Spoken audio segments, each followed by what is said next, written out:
What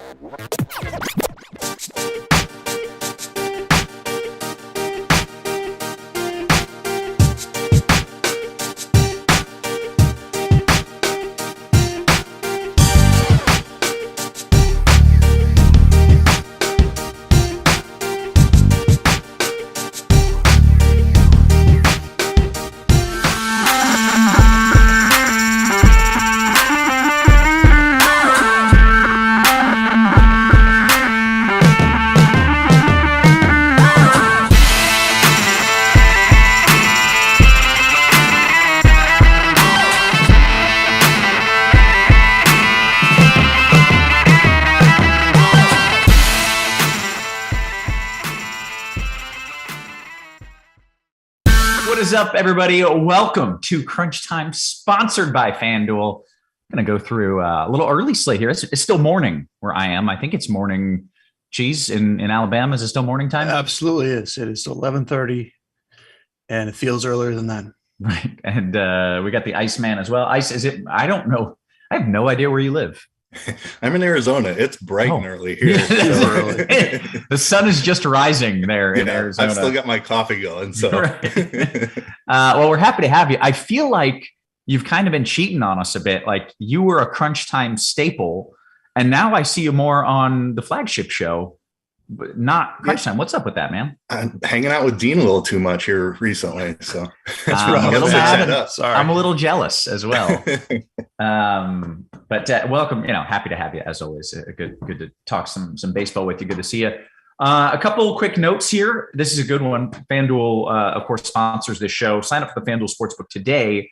New users is a new bonus, special bonus for FanDuel Sportsbook users. You bet $5, you get $200 in free bets, regardless of what happens with your $5 bet.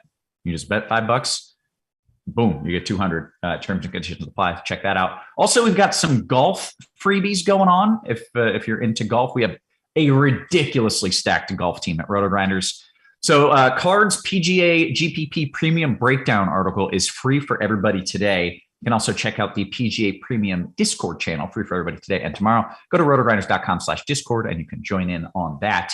But we are not here to talk about golf. We are here to talk about the long ball, a little baseball, and joined by some of the sharpest in the industry. One, Dave Potts. Cheese is good. What up, Cheese? Yeah, well, good morning. One of those days where there's a bunch of games all over the place and the slates are all kind of broken up, but we will do our best and kind of talk about all of them a little bit. Right. So we've got a DK slate that captures like most of the morning games and then 2 FanDuel early slates. Yeah. So we got a 6-game DraftKings, and then we got a 3 and a 4-game FanDuel, which has, and there's one additional game on that 4-game FanDuel that's not on the 6-game DK. And then we'll be back later for the main slate Crunch Time, but we'll talk about all 7 of these early games a little bit here. We'll talk about all 18 slates coming up. Thank you for the math breakdown, Cheese, when you said there's one more on FanDuel because there's 3 and 4 and that equals 7. Yeah, that's because when I said, there's 6 and then a 3 and a 4, like, wait, that's not how that works at all. I have a calculator, so I'm cheating a little bit. And as we mentioned, we got Ice as well coming in with some tournament takes. How you doing? How you feeling about this slate? I'm confused. No. Okay. It's different and it's site dependent completely. So we'll break it down the best we can, but some good games, lots of pitching, of course, Coors game in there. So all kinds of stuff, anything you want. Okay, great. Well, let's tell the people not what they want, but what they need. What they need are the winners, and that's what we're here to do. Also, some people, believe it or not, tune in for weather. Tune in for this guy. It's crazy. I'm looking at this range just west of St. Louis. It really looks like it's fading out pretty nicely. I think they're just going to play, and they might play through some sprinkles. I don't really have any worries. They might call for a late start. I doubt it, but if they do, it's still fine. So no matter what you hear in St. Louis, it's fine. Play ball. The other spot that I'm slightly more interested in is Cleveland. There's a low chance of a delay. Do we want pitchers there in Cleveland? Not really. No, it's And if you do, you'd almost be glad they got taken out after 3 innings. Okay. Oh man, that's not great at all. If you are one of those people who do want pitchers, you just roll the dice with it. I don't think the delay chances are high enough that you should be too scared. And certainly the bats are fine as well. And that's it in the weather department. So let's talk about this slate in general. Ice, you kind of gave us a little breakdown there. Cheese, you want to discuss maybe overall or dive into the pitchers? Yeah. So overall, the Coors Field game is the top spot for offense, but there's also like the Mets and the Braves are really right there for high end offense. And then we'll just kind of go into the pitching because really it's Justin Verlander kind of stealing the show and then just real dicey kind of just throwing stuff against the dartboard. SP2. Mm-hmm. And it does then, this is where FanDuel gets totally different because the one game that's on the later of the early FanDuel slates is Aaron Nola and Carlos Rodon. They're on the same slate as Verlander. So we'll talk about that in a minute, but on DraftKings, like Verlander is pretty much a must play. I have 100%. I would be fine to have more if they'd let me. They did not. Again, with the math, I'm making it tough here. And then we're kind of, I would say, overpaying for Yu Darvish, Kyle Wright, or Carlos Carrasco. Like all these guys are fine, but none of them are really what you want to pay $9K for. But the cheaper stuff is just horrendously worse. Like it's really bad. Okay. But it's bad in the way that like, because the 9K stuff is not really worth 9K other than Verlander, I am playing nonsense Dakota Hudson and wildly nonsense Evan Lee, Nationals rookie against the Mets, who has like very real negative point potential. But 5,300 on a slate where the 9K stuff is probably going to get you 15 points. I'm okay with that. Mm-hmm. So like if this Joker goes out there and gets you 5 points, you're like, I'm on it. I'm alive. Yeah. Okay. The first 3-game slate on FanDuel, there's no reason not to just play Darvish or Carrasco. Like you don't need the salary. And I would lean Darvish there. Okay. And then officially on that later FanDuel slate, I still like Verlander the best. Rodon has been kind of like he started to show signs of, and I would play Nola ahead of him. But so basically it's Verlander and Nola for me on that later FanDuel slate. Okay. Cheese did a wonderful job breaking down all those different slates there. But anything you want to add here as far as GPP takes go? Even for GPPs, like Verlander's going to catch a ton of ownership, but the matchup against Oakland is just far superior to anything Darvish or Carrasco are dealing with today. Like they both have low strikeout offenses in St. Louis and Washington. So I'm just lock in Verlander is where I'm at as well. Mm-hmm. SP2, I'm paying up as much as I can for Darvish, Carrasco, and Wright. If I'm not, I'm actually interested in Madison Bumgarner a little bit just because the Braves have struck out so much. Like Bumgarner in 22 DFS is not something I thought I would ever have interest in. Right. But that's kind of the dynamics of the slate. If I need to save money, I'm fine going there. The FanDuel slate, the early one, I agree. It's Darvish, Carrasco as a pivot, maybe. But I do prefer Darvish there. And then on the late one, again, it's Verlander pretty clearly. I have some interest in Kyle Wright. He showed some upside here with strikeouts early on, but he's been a little bit inconsistent. And I agree, it's Nola over Rodon. Rodon started off the year just amazing, but he's gotten hit around a little bit in 2 of his last 3 starts, and now he's going into Philly, which is a great hitter's park. So it's Verlander pretty clearly over everyone. Okay, great. Well, now I feel we can talk about some of the backs, some of the stacks already. We discussed Colorado is going to be the big one here, but Ice, you want to talk about what's the chalk and then what you like off chalk, off brand? Off chalk.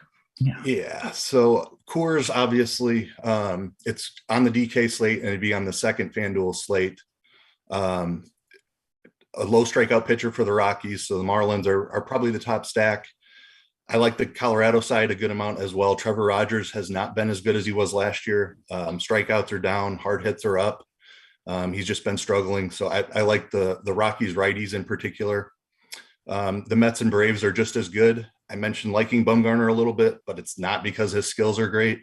It's just because of the dynamics of the slate. So Atlanta is among the top stacks. And then the Mets are right there as well against a lefty rookie. So those are the top four. To get a little bit weird, I like Cleveland a good amount against Brad Keller. Keller has not been very good.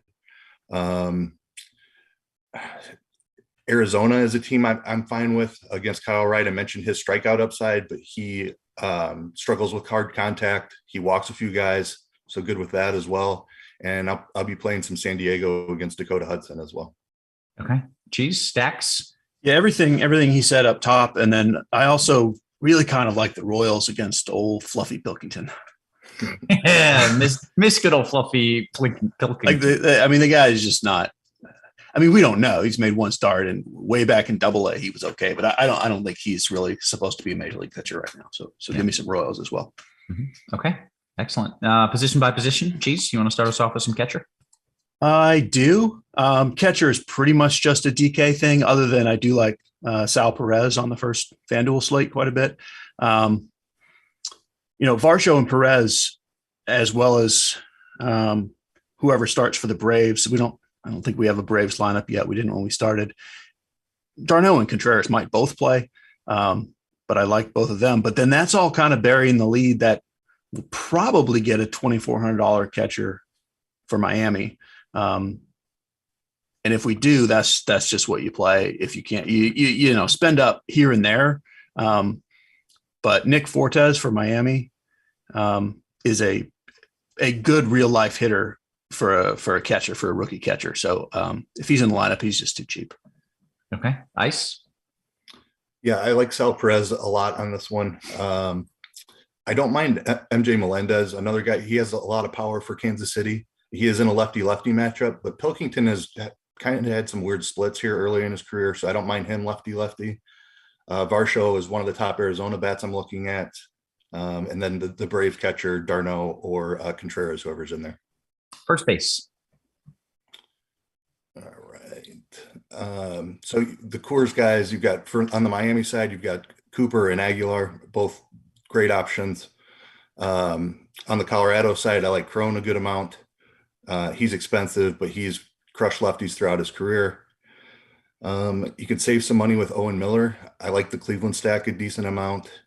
Connor Joe also for the Rockies. Could play him in the outfield as well if you want to play him with Cron. And then Josh Naylor for the Indians is cheap on DK. Cheese. Yeah, the Coors Field guys really steal the show here. I mean, there's 4 of them that all kind of rank at the top at this position. That does mean we'll get finally a Pete Alonso ownership discount, which I like. And I don't know how many people have noticed this, but like Christian Walker is one of the best hitters in the league all of a sudden. Like he really is. If you want to just be different for the sake of being different, I do like him. Okay. Second. So this is another Coors Field spot. Jazz Chisholm will be probably the most popular player on the slate because the position it's kind of weak after him. You certainly play Brendan Rodgers in the Coors game as well. But like Altuve is pretty expensive for the spot. Albies is pretty expensive for the spot. Kettle Marte, fine. Whit Merrifield, fine. But really, this is where you want to just spend up unless you're doing something with the Indians. And Keith mentioned Owen Miller at first. He's even better play at second. 3,200 if you need it. That's where I'd go. Okay, Cheese, real quick. I've had a couple people ask about an Astro stack versus Irvin. Was that mentioned? No, but totally viable like that.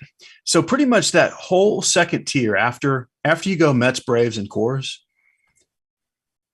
the Astros are right there with like the Royals, Guardians, Padres. It's all very viable.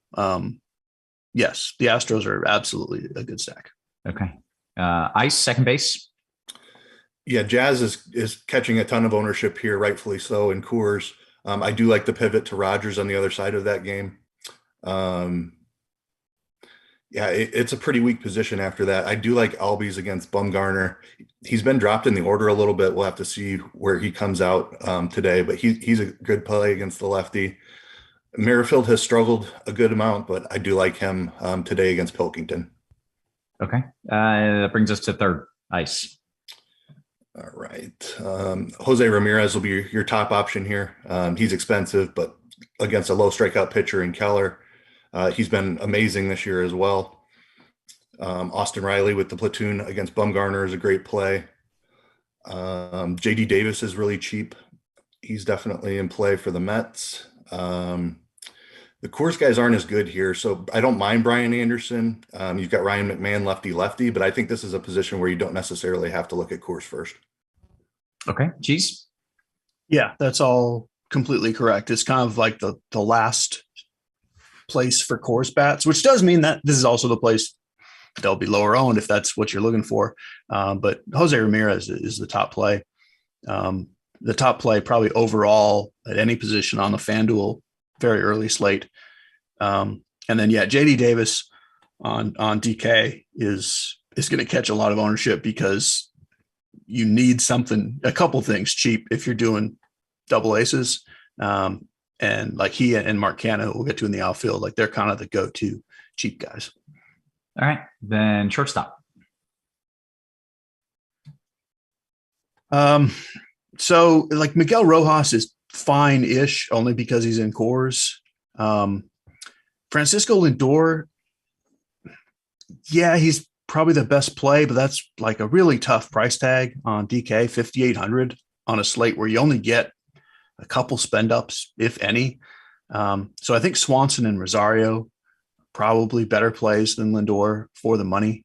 And don't forget Bobby Witt if you're trying to do any sort of Royal stack. Okay. Ice. Yeah, Rosario on FanDuel is really cheap, a phenomenal play. Rojas is kind of the salary saver on DK. I really like Dansby Swanson. He's been hitting at the top of the Braves order. Jeremy Pena, another guy, an Astro that I'll throw out there. I like him a decent amount. And a lower owned Coors bet, Iglesias. Not a great hitter. Don't love the price tag, but he's in Coors, so you can do it if you want to. All right, take us to the outfield. Real quick, I will say this healthy little shower just popped over Cleveland. It's moving really fast, but it could be interrupting warmups right now. I don't know if they're going to pull the tarp or not. By the time they got the tarp on, the rain would be gone. But they might announce a late start in Cleveland. And if they do, it will be like a 10-minute late start. And it's going to be fine. Fluffy can't get wet. So that is probably a good idea. There's something, if you can't feed him after midnight, he can't get wet. There's a whole thing with Fluffy. Ice, let's go to outfield. All right. Love Acuna at the top against Bumgarner there. Rosario is eligible in the outfield as well. Cheese mentioned Canha. He is way underpriced for this matchup. Had a great game yesterday. Jesus Sanchez is a cheap Marlin that I really like.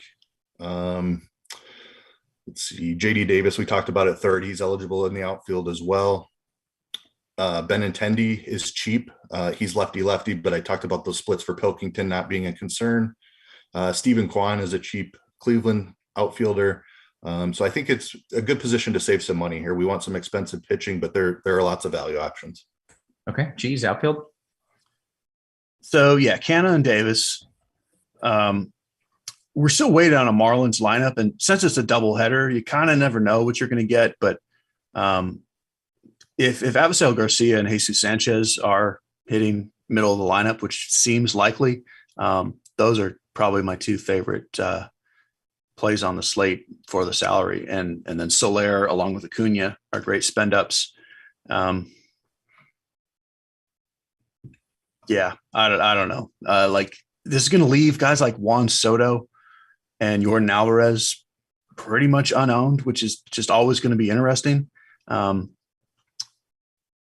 you only get so many spend ups. So, I mean, there's a reason why they're going to be low owned. And I don't love them. It's just, if you're doing a bunch of lineups, you should always have something of guys like that. Sure. Just had someone message me, Colorado versus Miami postponed. Is this person just like getting yesterday's news for sure? Because sure, hope so. The weather is fine. So unless somebody knows something that I don't, I imagine he's just misinformed and saw something from yesterday. Yeah. That is kind of actual side note, like the way Twitter is working these days, like it's not like chronological order anymore. Yeah. Like this happens all the time where this tweet will pop up and it'll be like, this guy just got hurt, or it's raining here. And then when you look, it was like 2 days ago. Right. It's not great. No, not ideal. And that's the beauty of Twitter, is that it's chronological. I think there's a way you can switch it back, Cheese. That's what I've heard, but I am from the past. Someone else to do that for me. Yeah. Okay, let's take a few questions here. What I assume lock is 5 minutes after. Is that a decent assumption? I think it's 10 minutes after. Well, we may not make it. We may not make it to lock, but let's take some QQs until we run out of them.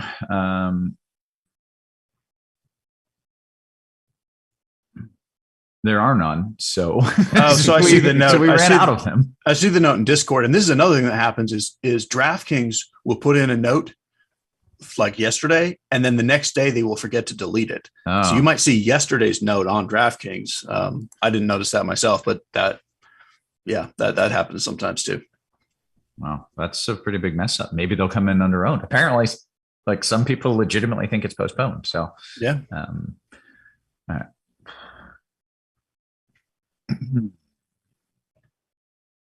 All right, here we go. A couple questions coming in here. I will go to DKGPP. Ice, I'm starting with you. Best pitcher to pair with Verlander, not named Wright, Darvish, or Carrasco. Air quotes best. Yeah, it's really ugly outside of the top tier today. I don't trust Dakota Hudson to go deep enough into the game. It's disgusting to say, but my favorite today is Madison Bumgarner. Okay, the Mad Bum. Cheese, your favorite would be that character who's like 5K, but you hate that guy. You think he might score negative points. Yeah, honestly, it's Hudson. And I totally agree with what Keith is saying, but it's like I will take 8 points. Like I'm not chasing upside with these cheap guys. All right, BHB DK Cash Cheese Ozuna or Avi? Is that Avi Garcia? It's Avisel Garcia. Assuming Garcia is in the lineup, I would go with him.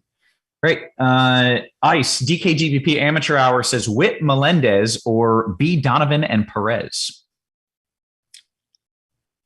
Sal Perez, I'm assuming. If that is Sal, then I'll take that side. Gregorius says, why do I suck at life? Confidence issue. Life is hard. It can be a struggle. Bergonia says, Cheese, how many times have you watched the new Top Gun movie? Just once so far. You know, I've still only been once because we keep getting these split slate days, and like I'm too old to go at night. I mean, I did the first time, but like, and then in the afternoon, that's like I got this, and then I got another slate. So there's no time. I may not make it again until this weekend. Yeah, we don't have more split slates coming up, do we? This week? I have not looked. I don't think we have any crunch times, at least. So I think we're all right. Let's see. Jay says, Keith, DK single entry. What's the stack? So you get one lineup to win a tournament. Where are you going? I'm going to go Colorado. Okay. Geez, you get one stack to win a tournament. Where are you going? You know what? Kansas City. Okay. I missed a joke there. That's fine. I do that a lot. Man, I'm still embarrassed about the Sears, the Sears magazine joke. That was amazing. What was it called? Sears and what? Roebuck. And you just read it like it was just an actual baseball question. It was Sears versus Roebuck. Oh man, they love that one.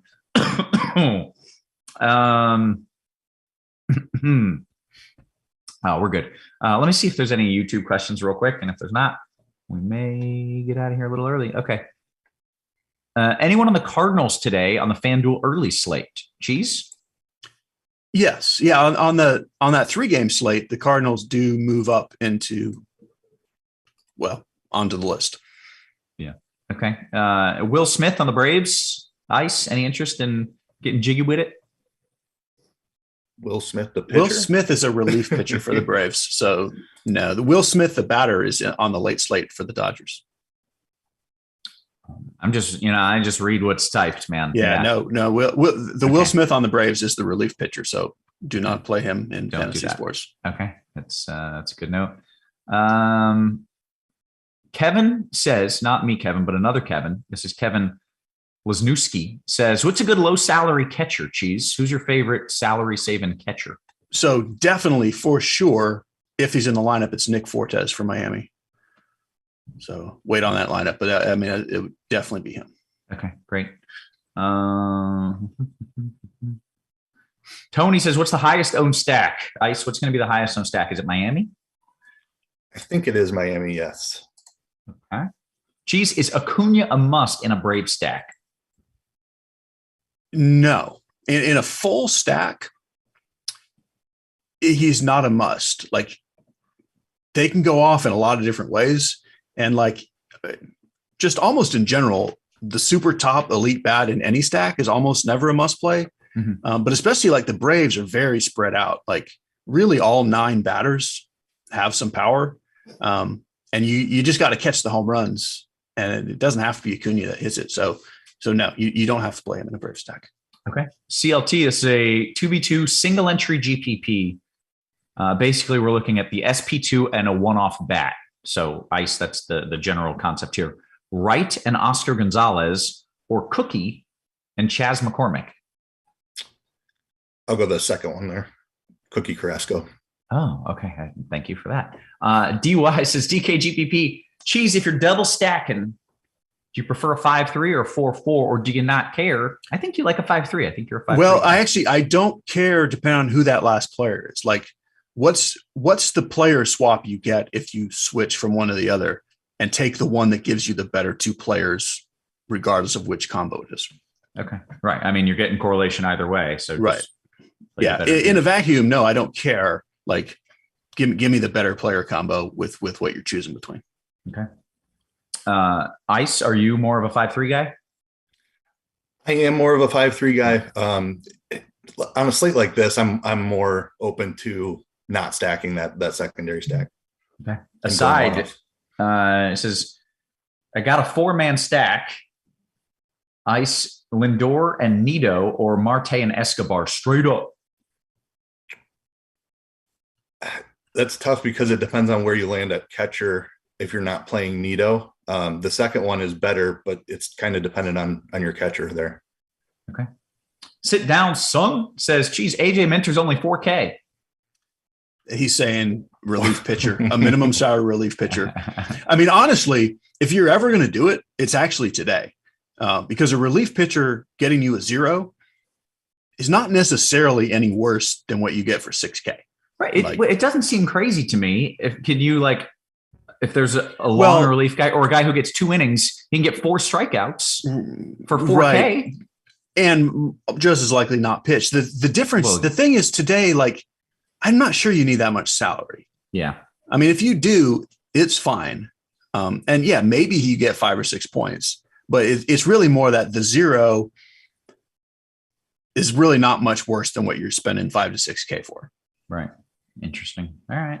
But yeah, flip side, that makes sense. You should only do that if you need the money to go get all the awesome bats. And if you don't, then don't do it. Yeah, I think there's just enough cheap bats that it's. Yeah. Okay. Chinatown, DK Cash, Cheese, Kwan. That's my boy who had the hit streak going early, right? Yeah. Mm-hmm. Stephen Kwan or Canha? I would play Canha. Okay, great. Let's see.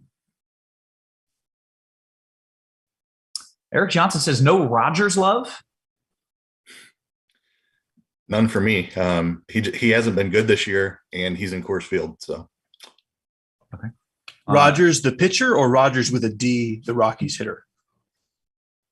Oh, good question. If it's Rogers, Trevor Rogers, the pitcher, no interest. Sorry, it's Rogers as in like Aaron Rodgers with a D. We do like him. Keith said he's his clear second favorite, second baseman. Yep. Like the pivot off of Jazz. Yeah, we definitely like him. We do have a love for Rogers. Kevin says Rosario or Sanchez, Cheese. I'm going to assume that's Jesus Sanchez, and that would be my answer. Okay. Matt says the Marlins put Wendell and Anderson on IL if anybody had them in your Miami stacks.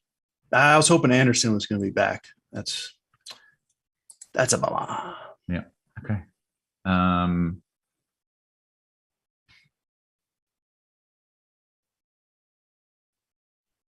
Mari says, make sure everybody tells Devin happy birthday today. Devin, is it Devin's birthday today?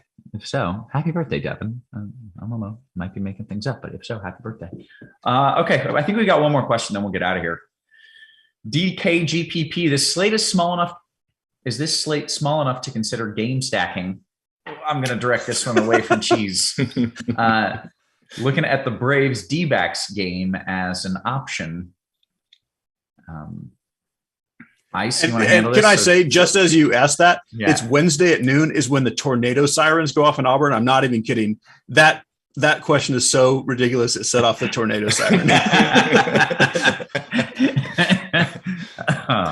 Ice, any interest in stacking both of those teams? So I have similar feelings to Cheese on the whole game stack thing. Like a game stack in Colorado, sure, that makes sense, but it's because of the park and the conditions. Atlanta, Arizona is no correlation, but I am fine with both of the stacks. So sure, go for it. Stack Atlanta and Arizona and call it a game stack if you want to. That is well answered. Well said. Yeah. Well said. Yeah. Excellent. You can stack any two teams in the same game and make up any non-existent term that you want to play the two together. Play the chimney stack. Braves and D-backs. Okay. Well, with that, I think we have done our duties and due diligence. I think it is time to get on out of here. We got to gear up for another one coming up here, or before lock. So for Cheese and for Ice and for our wonderful production crew, always working hard behind the scenes, guys, we appreciate you. We love you. And we will catch you later today. You have been crushed.